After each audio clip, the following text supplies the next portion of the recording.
Arrancamos ya esta retaguardia del miércoles 12 de julio de 2023. Os lo prometí ayer, lo anunciamos anoche en nuestras redes sociales y, bueno, pues sabéis que somos gente de palabra y, por supuesto, muy agradecidos a la gentileza de un invitado muy especial, de un invitado de lujo, al cual no os voy a presentar, no voy a tener la osadía de presentarle porque le conoce España entera desde hace décadas.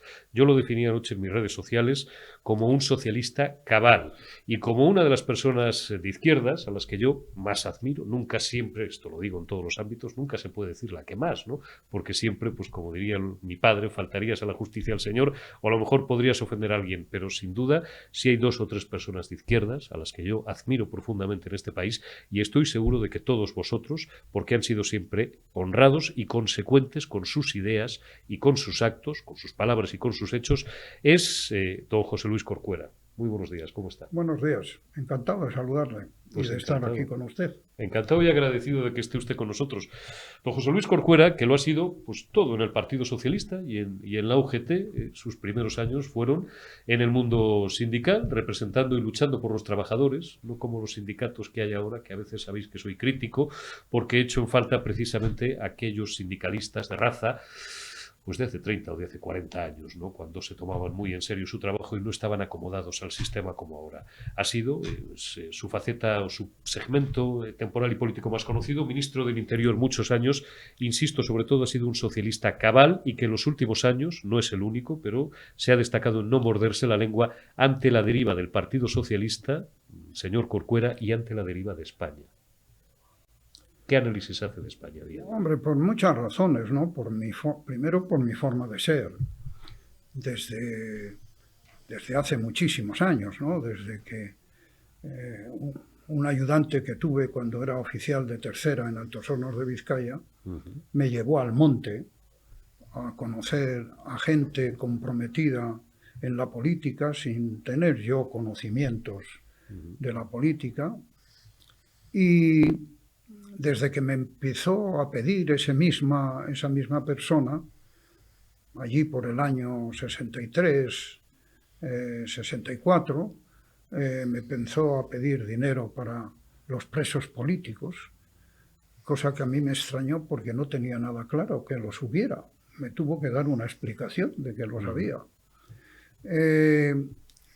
Desde entonces, y después en el Partido Socialista, siempre he dicho lo que he pensado.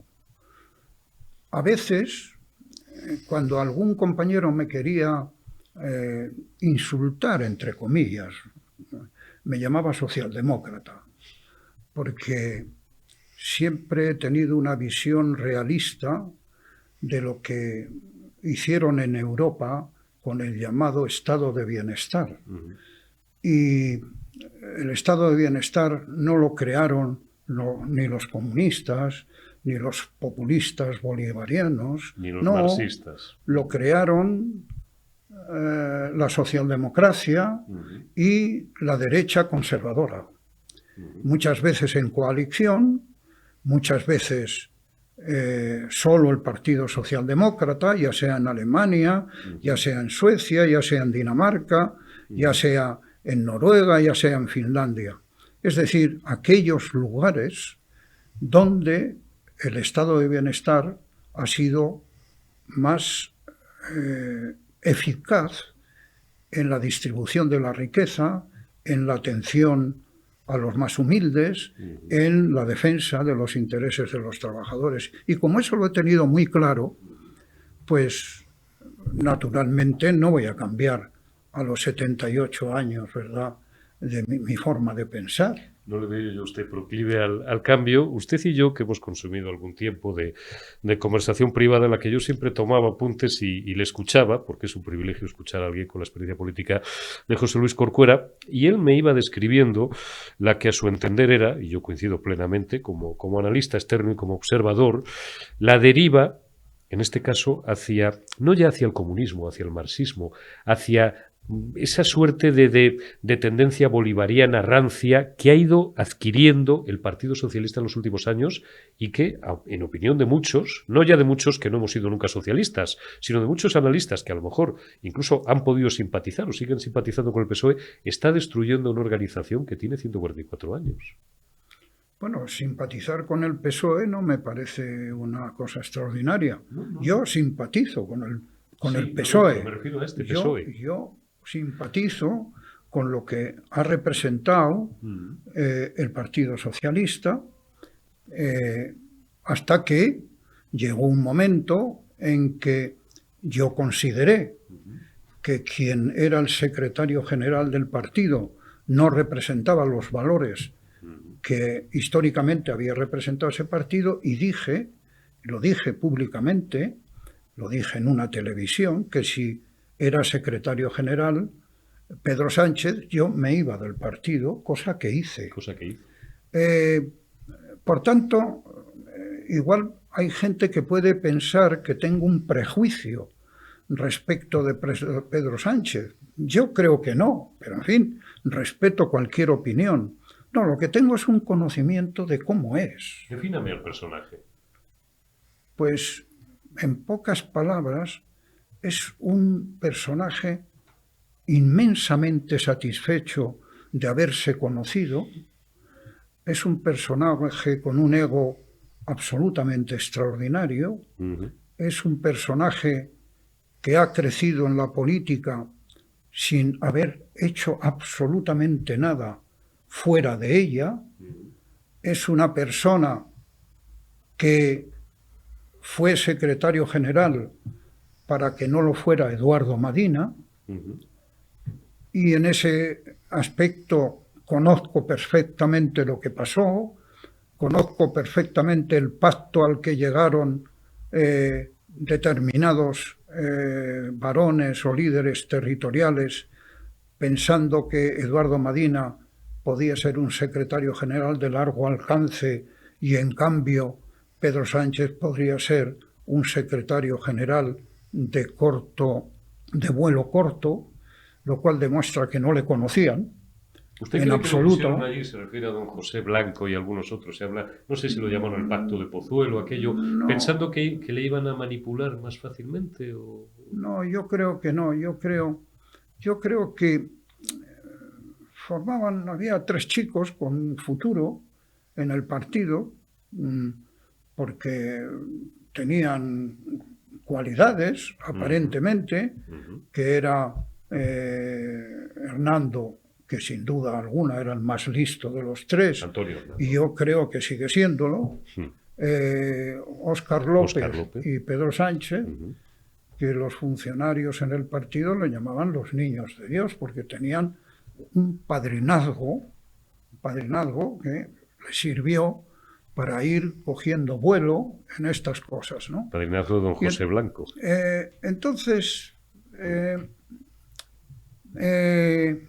en aquel congreso pensaron que era mejor un secretario general con menos trayectoria que Eduardo Madina y consiguieron que Izquierda Unida, que Izquierda Socialista, que no tenía avales para presentarse, los tuviera para dividir el voto y así salir Pedro Sánchez.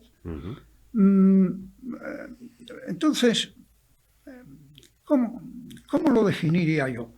Mire, me voy a sacar, lo tengo desde que lo dijo, lo tengo en la cartera desde que lo dijo. Lo apunté en un papelín. Dice: la pandemia está vencida y la crisis social y económica será corta pero dura. Y uno se preguntará, ¿y esto cuándo lo dijo Pedro Sánchez? El 4 de julio de 2020, antes de las elecciones en Galicia que fueron el 12 de julio. ¿Alguien recuerda lo que pasó con la pandemia después de julio del 2020? La cantidad de desgracias que continuaron ocurriendo en España. ¿Alguien puede hacer cuenta de que la economía, la crisis social y económica será corta pero dura, y acabamos de conseguir este trimestre el PIB de 2019? Es un triunfalista. Es decir, todo lo que dice es histórico. si usted se da cuenta, ¿cuántas veces han dicho que cosas que han hecho son históricas? Pero pasa con todo. O sea, llegas y dices, ¿por qué decide adelantar las elecciones? Pues porque la noche anterior lo discutió con su conciencia. Discutió con su conciencia, son palabras creo que de él, y decidió convocar las elecciones. Por cierto, nadie ha recordado que el día que Pedro Sánchez convoca las elecciones era el 32 aniversario de uno de los mayores asesinatos cometidos por ETA y que a mí me marcaron mi vida, porque probablemente es el día más desgraciado de toda mi vida, que es el atentado de Vic. El atentado de Vic Casa Cuartel. Hacía 32 años que se cometió el día que salió a decir que adelantaba las elecciones con el derecho que le atribuye la Constitución, ¿verdad? No pongo en duda ese derecho. Pero lo que pongo en duda es la capacidad que algunos tienen para recordar efemérides y, en cambio, el asesinato de 5 niños y de 5 adultos, aunque fueron 4 y luego un quinto fue fruto de un accidente, no lo recuerdan con tanta facilidad. ¿Usted? No lo recuerdan. Sí. Ni recuerdan, por ejemplo, que al día siguiente del atentado de Vic, insisto, donde asesinaron a 5 niños, ETA, al día siguiente, las fuerzas y cuerpos de seguridad del Estado consiguieron detener a los canallas que lo habían hecho. Bueno, hay que ser exacto. 2 murieron en el tiroteo. Por cierto, un miembro de las fuerzas de seguridad del Estado fue herido también. Y un tercero fue juzgado posteriormente, creo recordar, en el 93. Y está en libertad. Está en libertad desde 2013. Desde 2013, cuando se le aplicó la doctrina Parot. Un hombre al que se le condenaron a más de 1.300 años de cárcel. Y entonces el que recuerda estas cosas, aparece este tipo de intelectuales de medio pelo, izquierdosos hasta la médula, gente que se autodefine progresista, a decir que estas cosas no hay que usarlas. No hay que usarlas. O sea que yo no puedo decir que los que cometieron el atentado de Vic cometieron también 6 meses antes el atentado en Sabadell, que costó la vida a 6 policías. Insisto, me marcó para toda mi vida. A 6 policías, los mismos que luego fueron, digamos, detectados y detenidos por las fuerzas y cuerpos de seguridad del Estado.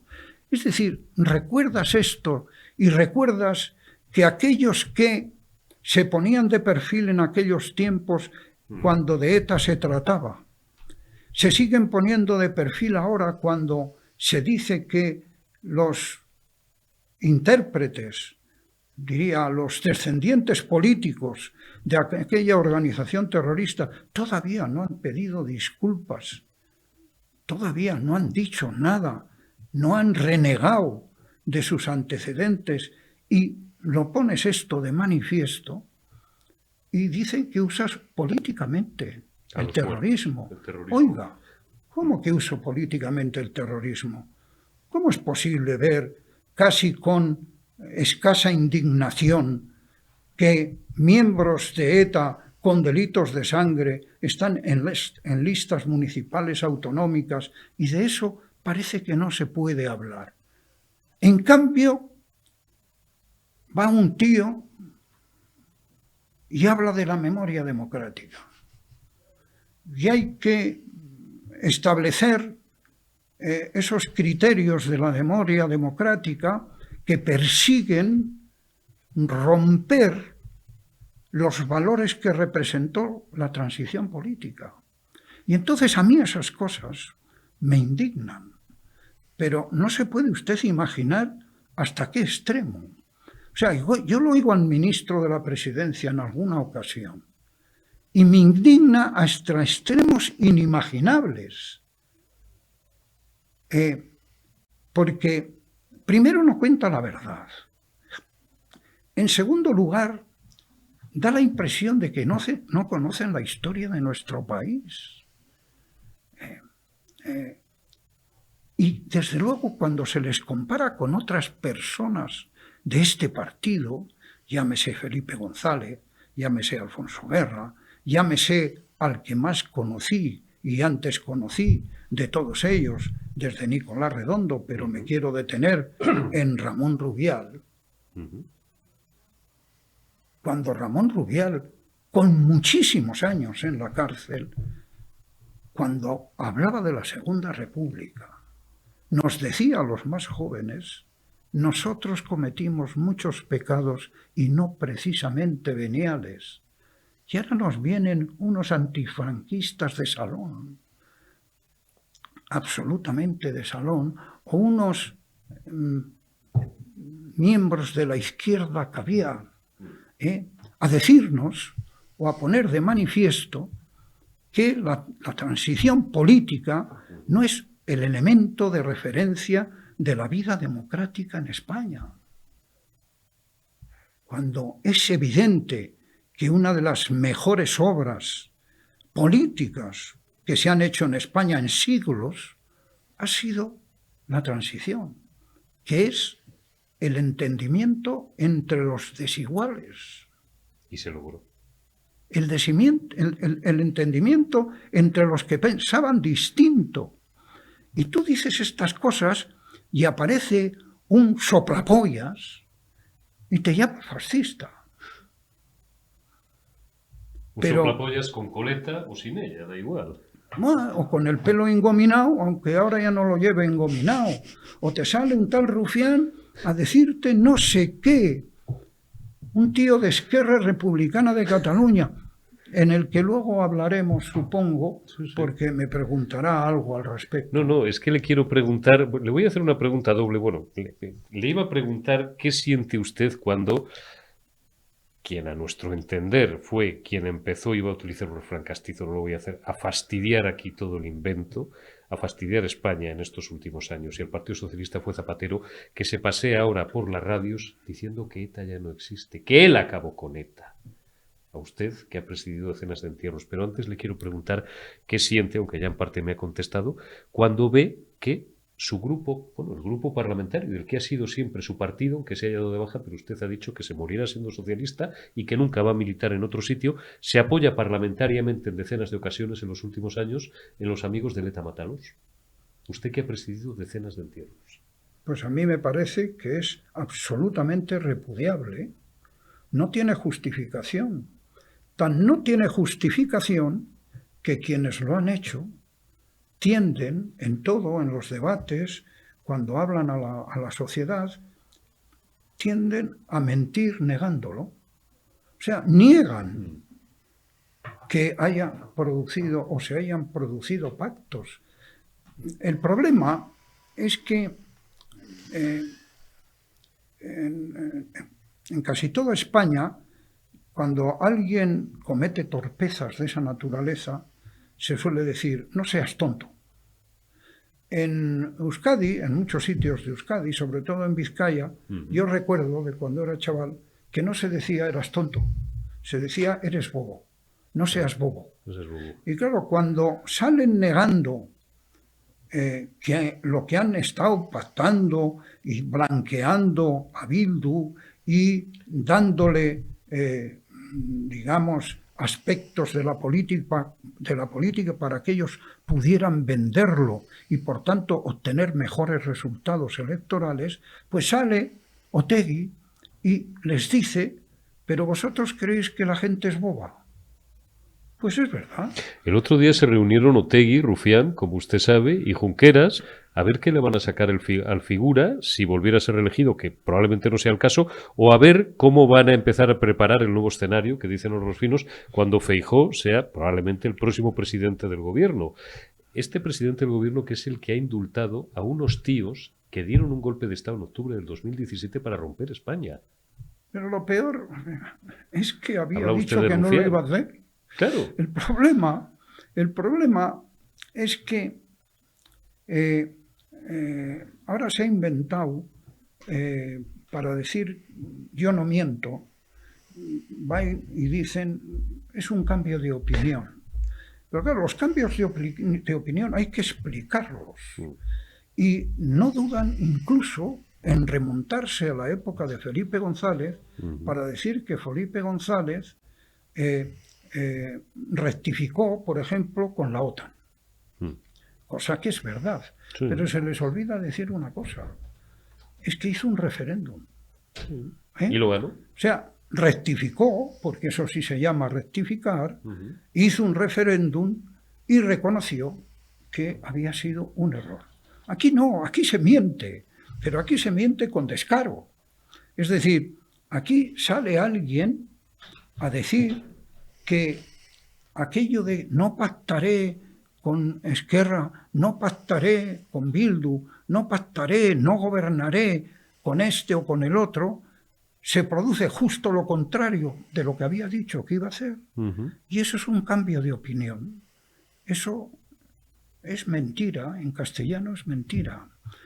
Y resulta que esos dos que dice usted que se han reunido, que es la representación de la progresía. Fíjese usted a dónde hemos llegado.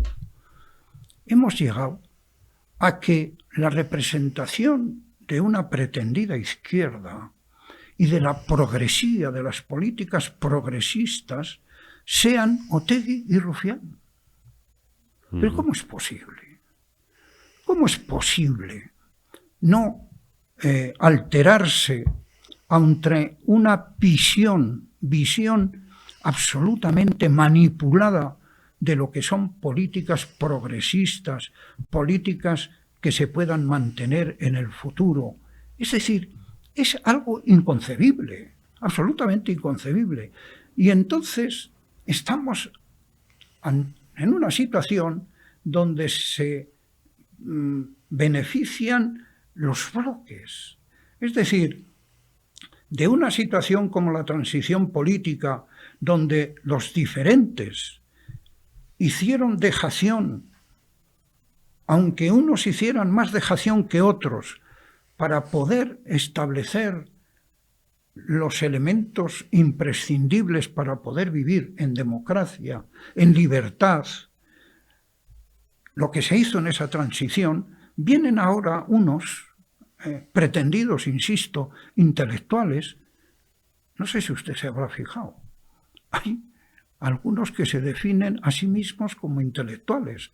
Hace falta ser zoquete.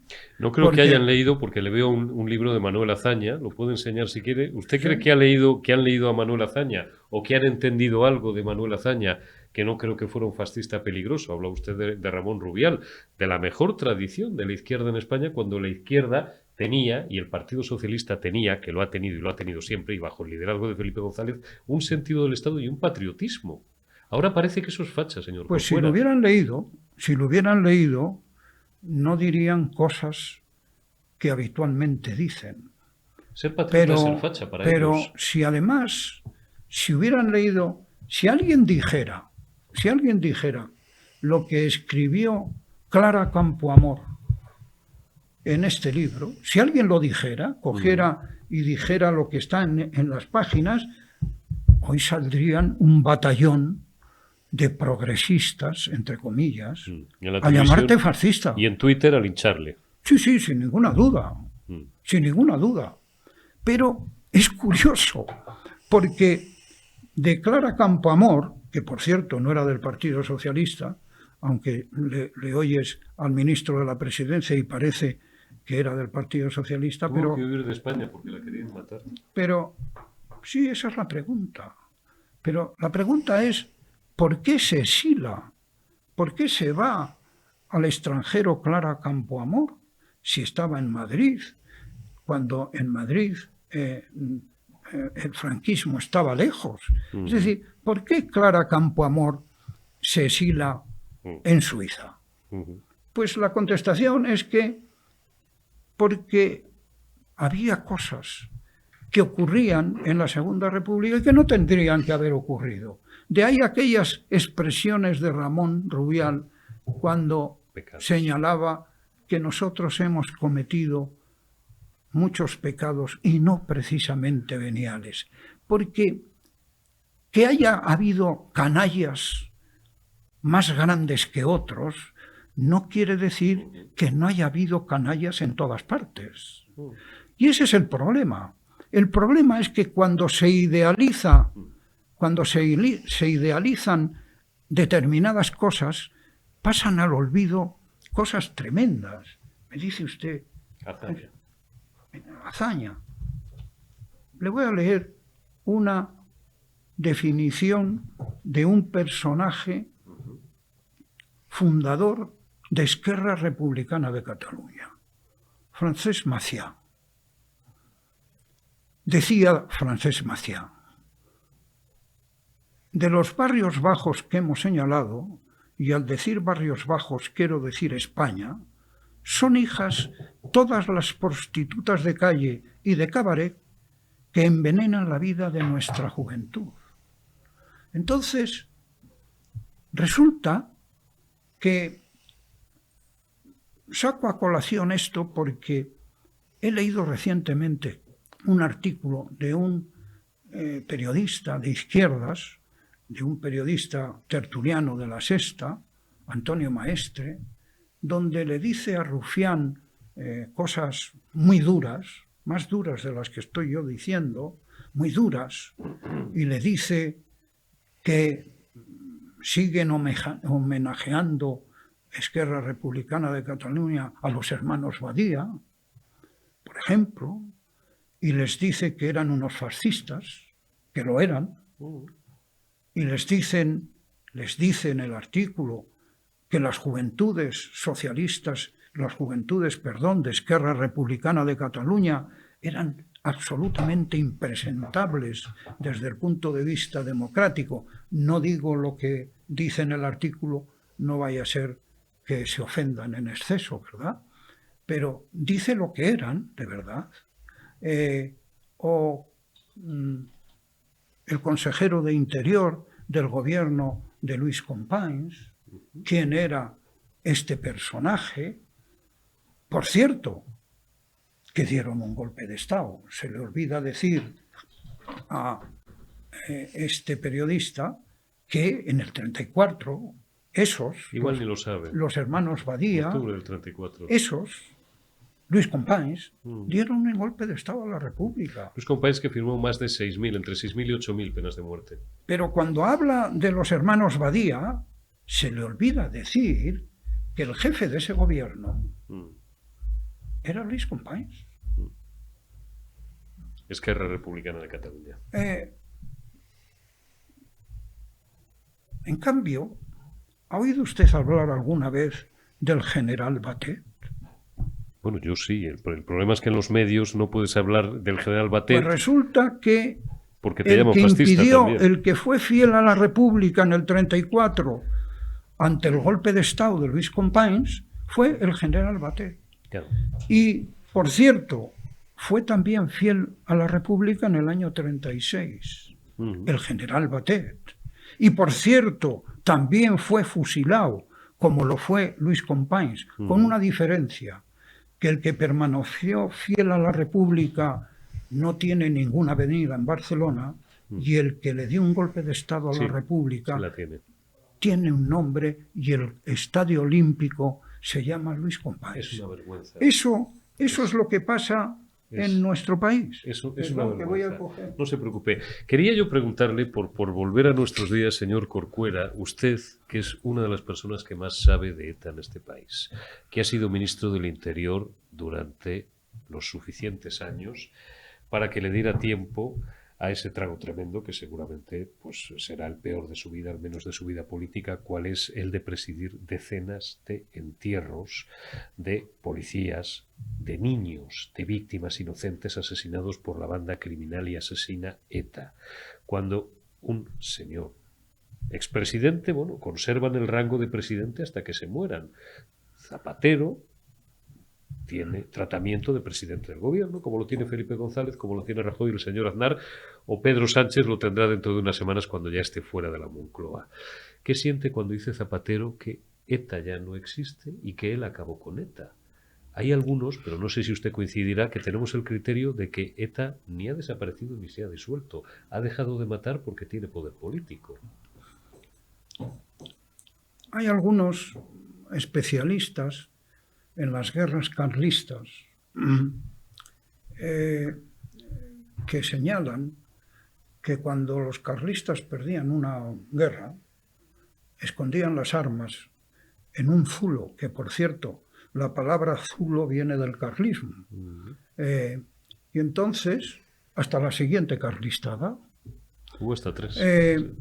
La pregunta que hay que hacerse, o lo que hay que hacer, creo yo, es en primer lugar ser muy prudente en estas cosas. ¿Cómo que yo fui el que acabó con ETA? Eso dice. Pero eso es igual que cuando se dice estos jueces tuvieron un papel preeminente en la lucha antiterrorista. Oiga, mire usted, papel preeminente en la lucha antiterrorista lo tuvo las fuerzas y cuerpos de seguridad del Estado. La policía y la Guardia Yo Civil. no he ido nunca a detener a un comando. Yo no fui a detener a la cúpula de Vidar. Fue la Guardia Civil o fue la policía. Son esos los que se han jugado la vida, los que la han perdido en mayor grado, y es el conjunto de la sociedad quienes han ido acorralando en el tiempo, fueron acorralando, fueron quitándole apoyos sociales, fueron derrotando poco a poco a ETA a cuenta de muchos asesinatos. ¿Cómo esto? Yo acabé con ETA. Es un exceso, absolutamente es un exceso. Pero bueno, cada uno dice las cosas como le dan la gana, pero es igual que cuando le oigo decir, hablar de una ley extraordinaria. El otro día le oía me lo apunté por aquí, cuando le oía la ley de dependencia. Y va uno y dice, ¿qué ley más extraordinaria? La ley de dependencia que se hizo en el gobierno de Zapatero es una ley extraordinaria, solo tiene un pequeño problema, que no tenía memoria económica. No tenía dotación presupuestaria. Que no tenía dotación presupuestaria y por tanto los españoles saben que aquella magnífica ley, extraordinaria ley, no se pudo aplicar y dudo que se haya aplicado en toda su extensión pasados muchos años porque no había dotación económica. Es decir, yo creo que lo que no se puede en política, en una situación tan extraordinaria como la que hemos tenido, con una pandemia, con una situación económica agravada por muchas razones, por la propia pandemia, por la guerra de Ucrania, por muchas razones. Lo que es exigible de quienes nos gobiernan es ser prudentes, la mínima prudencia que requiere cuando se oye hablar del volcán en La Palma. Dice, oiga, está todo resuelto porque se habla con tal triunfalismo que parece que todos los problemas sociales que ocasionó el volcán están resueltos. Y yo les oigo a los afectados que no están resueltos. No les ha llegado el dinero. Pero exactamente igual que cuando se habla del ingreso mínimo vital y se habla con un triunfalismo extraordinario. Pero claro, sale el organismo de control independiente y te dice que no ha llegado al 50% de los que tenían que llegar. Seamos prudentes. La economía va como una moto, pero ¿qué expresión? Es la expresión de un hooligan, no es la expresión de un presidente que tiene que hacer alardes de prudencia en una situación donde acabamos de recuperar el PIB de 2019. Felipe González nunca hubiera utilizado Pero esas expresiones. ¿cómo va a utilizar Felipe González ese tipo de expresiones? Pero el otro día veía a una ministra a la que le tengo respeto que va en bicicleta por Valladolid. Y van en bicicleta y de repente... Con 6 coches detrás. Y van dos coches, yo vi 2. Pues, oiga, es que, insisto, la gente no es boba.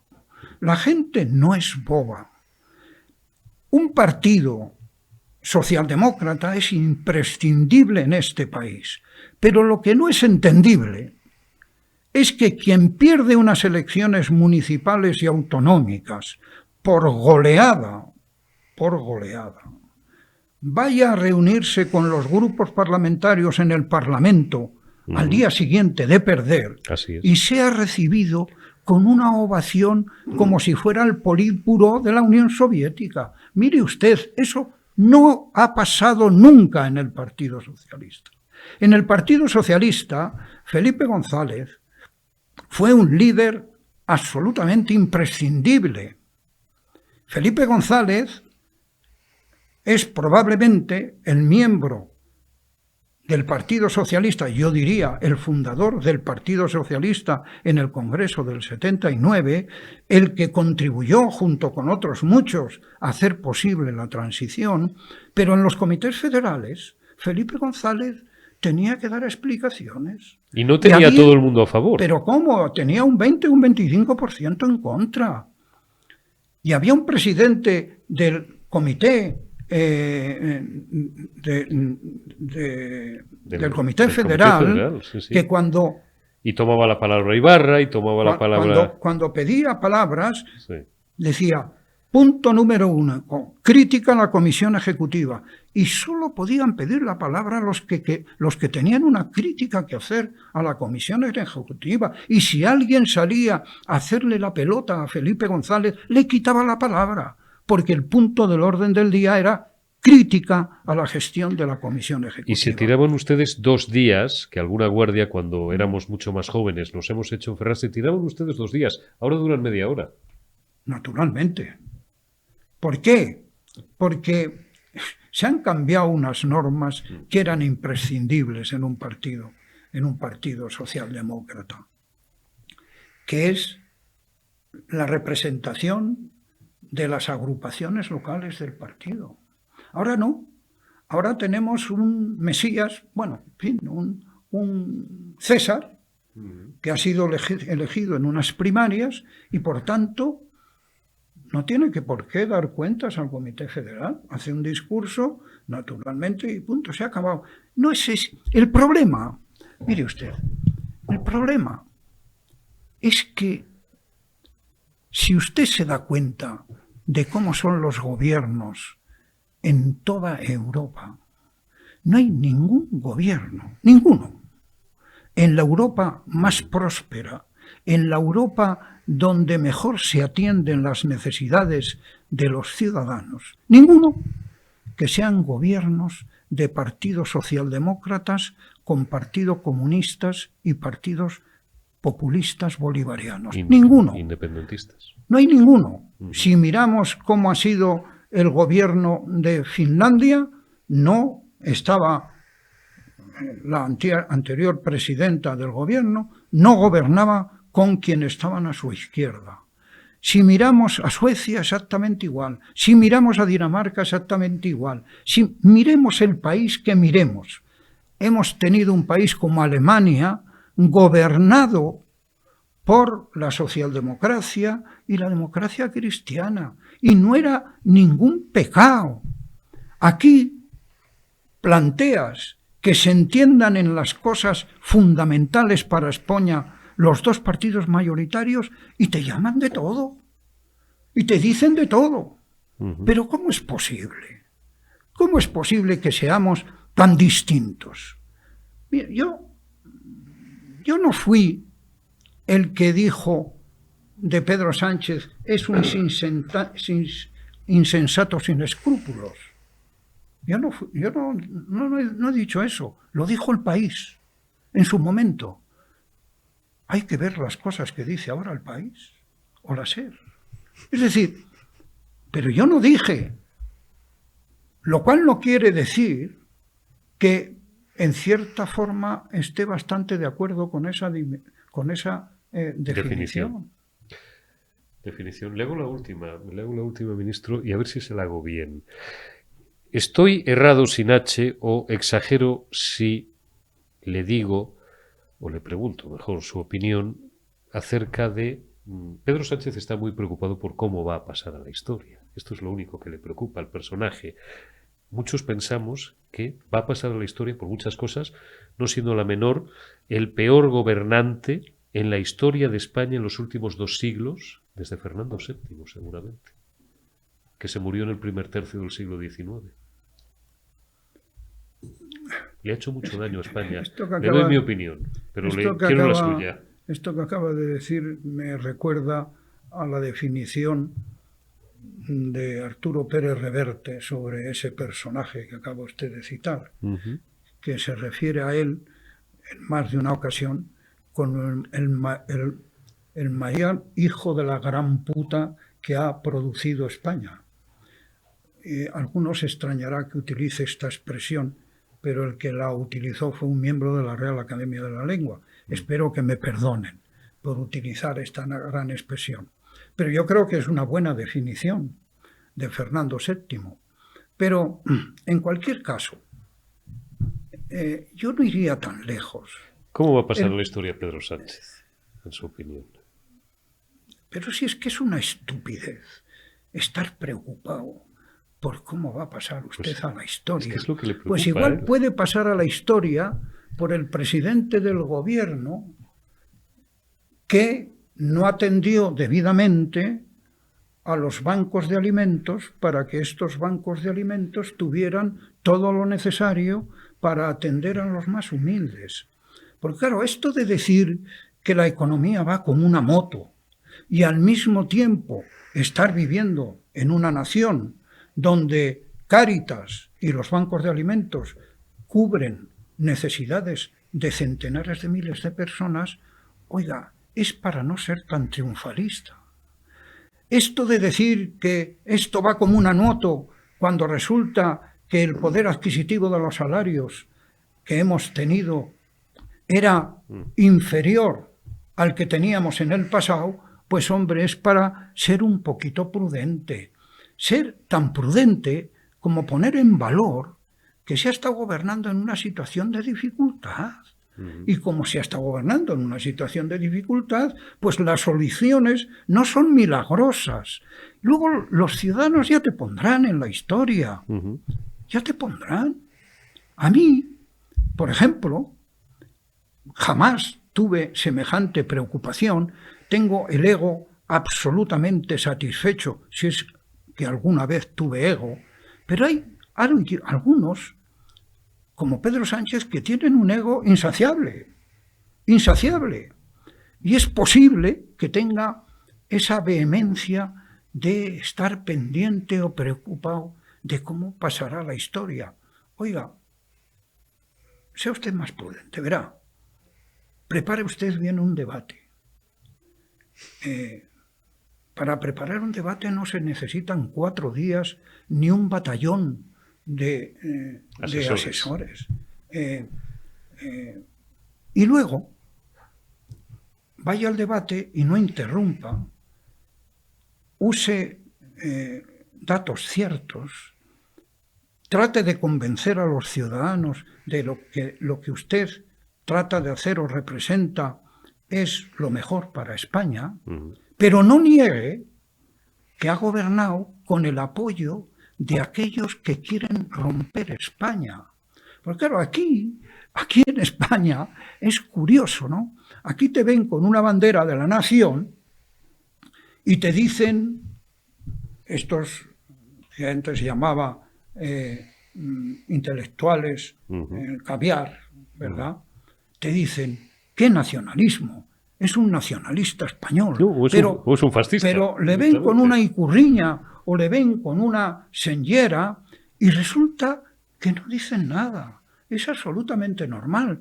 Pues yo llevo la bandera nacional porque me sale de las narices. Y además añado, la Constitución española tuvo más votos en Cataluña que todos los partidos hoy en el Parlamento de Cataluña juntos. O sea, usted suma los partidos de Esquerra, del Partido Socialista, de Junts por Cataluña, de todos los partidos que están en el Parlamento y suman menos votos que los votos que tiene la Constitución. Y yo respetaré a todo aquel político que defienda la Constitución o que quiera cambiarla por los procedimientos establecidos en la propia Constitución. Ese, para mí, defiende la Constitución. Quien no defiende la Constitución es quien quiere saltársela. Quien quiere saltársela. Pero es que lo que es llamativo para los españoles en general, espero por lo menos, porque si no volveremos a la España de siempre, a esa España siempre en conflicto, pero lo que es llamativo es gobernar con el apoyo de aquellos que quieren romper España. Oiga, esto no puede ser. Es decir, ¿cómo es posible que sea más legítimo pactar con Bildu que pactar con un partido de derecha? ¿Pero cómo es posible? ¿Cómo es posible? ¿Con Vox? ¿De dónde salen todos estos entendidos de todo lo que trates? Tiene usted colegas que saben de todo. Sí, todólogos. De todo, hay mucho todólogo. Absolutamente de todo. De derecho, pero, de volcanes, oiga, de aviones, de todo. ¿Dónde está escrito que pactar con quien quiere romper España sea más lícito que pactar con quien no quiere romperla, aunque éste sea de derechas? Pero, ¿será posible? Si entendemos que hay valores de la Constitución que no se pueden, que no se debe renunciar a ellos, en mi opinión. Yo defiendo la Constitución y defiendo a todo aquel que defiende la Constitución. Pero hasta puedo defender a aquel que quiera cambiar la Constitución por el procedimiento en ella establecido. Pero el que no respeto es al que se la quiere saltar. Al que se la quiere saltar. En absoluto. Yo no respeto a quienes ayer mismo salieron a decir esas cosas que fue Otegi y Rufián. Pero ¿cómo es posible que cuando estos van a la radio o les hacen una entrevista, les masajeen, les dan un masaje? ¿Pero cómo es posible? No les ponen, como hace Antonio Maestre, ante su propia historia. Pero, ¿cómo me va a dar lecciones de democracia quien hace gala de la historia de su partido, siendo Esquerra Republicana de Cataluña? Pero bueno, ¿por qué voy a tener yo que recibir lecciones de democracia de quienes, como dice Antonio Maestre, homenajean a los hermanos Badía todos los años? ¿Pero cómo es posible? Si es que hay cosas que es imprescindible debatirlas y decirlas. Y a partir de ahí, esa es mi opinión. Pues el 23 de julio tenemos una buena oportunidad. Claro, Corcuera. Los españoles tienen una oportunidad histórica de corregir estos desajustes, por decirle suavemente, estas incongruencias de la vida política en este momento en España. Claro que tienen la oportunidad y lo deben de hacer. y lo deben de hacer. E insisto, somos probablemente la única democracia avanzada europea donde sea casi un sacrilegio decir que es imprescindible que la socialdemocracia de nuestro país se pueda entender con la derecha democrática en España, o que la derecha democrática en España pueda entenderse con la socialdemocracia de nuestro país. Y de esto saco, naturalmente, a esa izquierda que, no sé por qué razón, generalmente se dice extrema derecha y no se dice extrema izquierda. O sea, los que defienden el régimen de Maduro, ¿esos que son, de izquierda o de extrema izquierda? Los que defienden que Cuba, o los que dicen que Cuba es una democracia, ¿esos son demócratas o son favorecedores de una dictadura? ¿Cómo es posible esto? ¿Cómo es posible que aquellos que defienden esas formas de gobierno autoritarias, desastrosas para sus pueblos, esos se llamen progresistas? Y resulta que los demás somos conservadores, queremos volver atrás. Pero, ¿volver a dónde? ¿A dónde? Lo que está en juego en estas elecciones, insisto, es, en mi opinión, volver a recuperar valores fundamentales de la transición política española y de lo que fueron aquellos pactos que hicieron posible que hoy vivamos en libertad y en democracia. Eso es derogar el sanchismo. Eso es lo que está en juego. Y lo que, entre otras cosas, viene a devaluarlo es esa ley de memoria democrática que no tiene que ver con el reconocimiento de aquellos que fueron asesinados y que hay que reconocerlos. No. El problema es que trata de poner en cuestión la transición política en España. Yo ante eso me sublevo y ante eso defiendo a mi país. Y lo defiendo con todas las armas a mi alcance, que son la Constitución. No son otras. La Constitución. Y, por último, no alcanzo a entender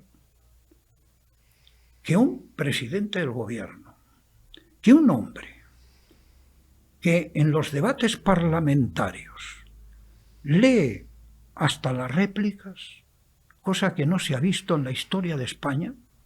Es decir, yo a Felipe González, cuando hacía un debate parlamentario, es verdad que a veces leía el primer discurso, pero en las réplicas contestaba a lo que le preguntaban. No. Tenemos un presidente del gobierno que lee hasta las réplicas. Oiga, y que haya gente que piense que es un fuera de serie. Debe de ser porque habla inglés. El 24 de julio ya verá José Luis como nadie va a pensar que es un fuera de serie. Todo el mundo negará haberle conocido. Pero yo no.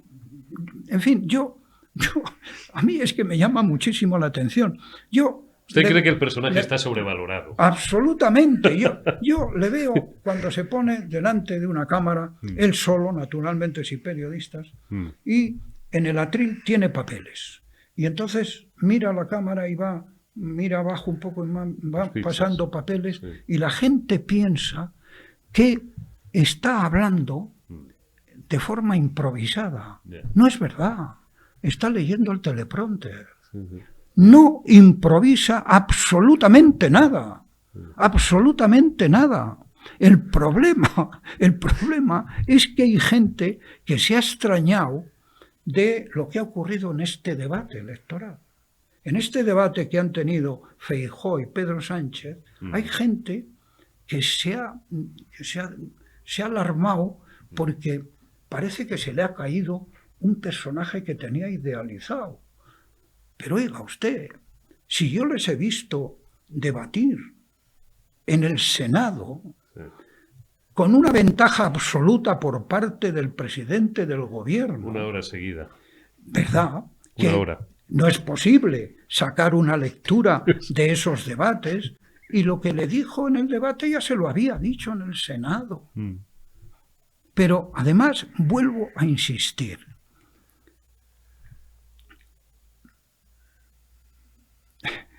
Yo creo que el marketing político debe de acabar.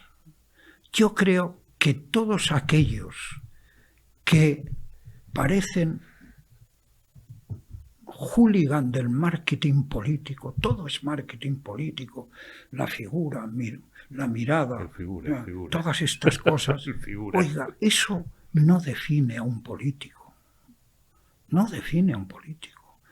El discurso triunfalista, el discurso que todo lo que hace es histórico, y por tanto, como es histórico, pasará a la historia, no deja de ser una estupidez. No deja de ser una estupidez. Es decir, cuando yo era sindicalista,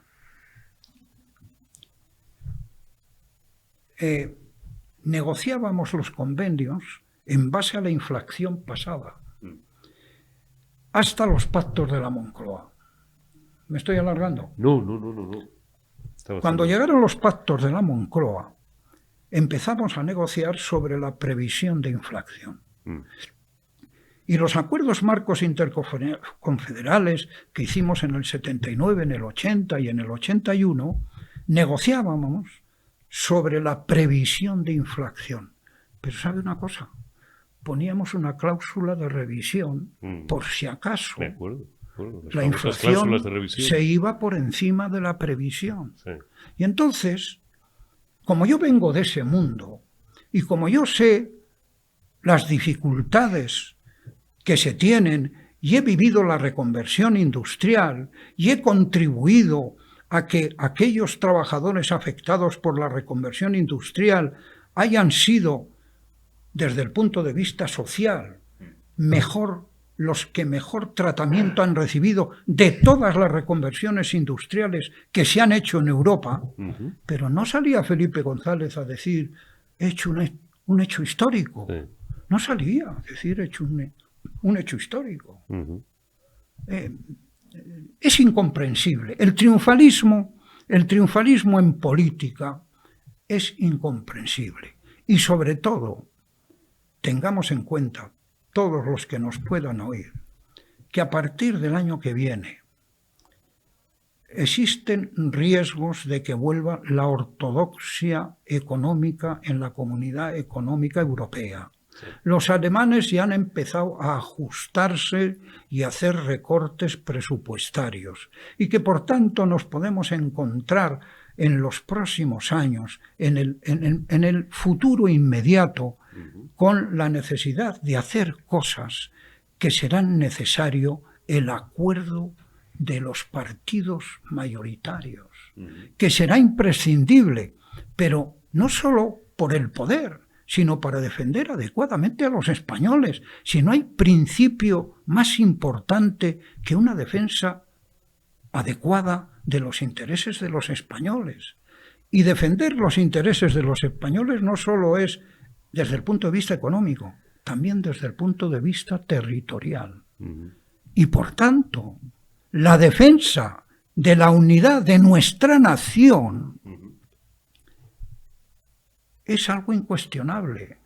No hay mesas de diálogo entre el gobierno y el gobierno de una comunidad. Hay relaciones del gobierno con los gobiernos autónomos. Eso es lo que tiene que haber. No tiene que haber privilegio alguno. Y quien no entienda que ese tipo de privilegios atenta contra la dignidad de la mayoría de españoles, creo que está en un profundo error. Don José Luis Corcuera, lo tenemos que dejar aquí. Nos quedaríamos pues muchas más horas hablando con José Luis Corcuera. Ya habéis visto que, tal y como os prometíamos ayer, no os ha defraudado. es un patriota, es un político de los que no se preocupaban del ego, sino que es un político de los que se preocupaban del servicio público, que era para lo que alguien llegaba a la política y llegaba, en su caso, a ser ministro con un coste y un sacrificio personal absolutamente fuera de lo común. Le agradezco muchísimo sus reflexiones porque creo que son pertinentes. Creo que no hemos dejado ningún tema sin tocar. No, probablemente me habré alargado en aquello que más me preocupa y lo siento. No, yo le he dejado hablar porque hemos ido tocando absolutamente todo y la preocupación, si yo tuviera que resumir esta entrevista, sobre todo es en dos cuestiones. Una, en volver a alcanzar los grandes acuerdos de la transición, que ahora tanto demonizan algunos, que van de progres, y dos, la integridad territorial de la patria y la integridad territorial del Estado. Y, por supuesto, quien quiera tocar y modificar la Constitución, que nació el producto o coproducto de un pacto de todos los españoles, tendrá que hacerlo solamente por los cauces establecidos. Sin ninguna Todo duda. lo que sea saltarse eso es atropellar el Estado de Derecho y la voluntad y la soberanía nacional que se residencia solo en el pueblo español. Y naturalmente no aceptar bajo ningún concepto modificaciones del Código Penal que beneficien a aquellos que han intentado socavar los cimientos de la Constitución, como el delito de sedición. Es que eso los españoles no lo pueden olvidar, no lo deben de olvidar, porque se empieza por ahí y no se sabe dónde se termina. En el Parlamento de España hay algunos que se dicen socialistas que votaron a favor del derecho a decidir. Que no lo olvide nadie. No lo olvidarán, don José Luis Corcuera. Ha sido un honor el haberle tenido aquí. Gracias a todos vosotros. Hoy ha sido una retaguardia más larga de extensión, pero creo que ha merecido la pena. Cuidaos y hasta mañana.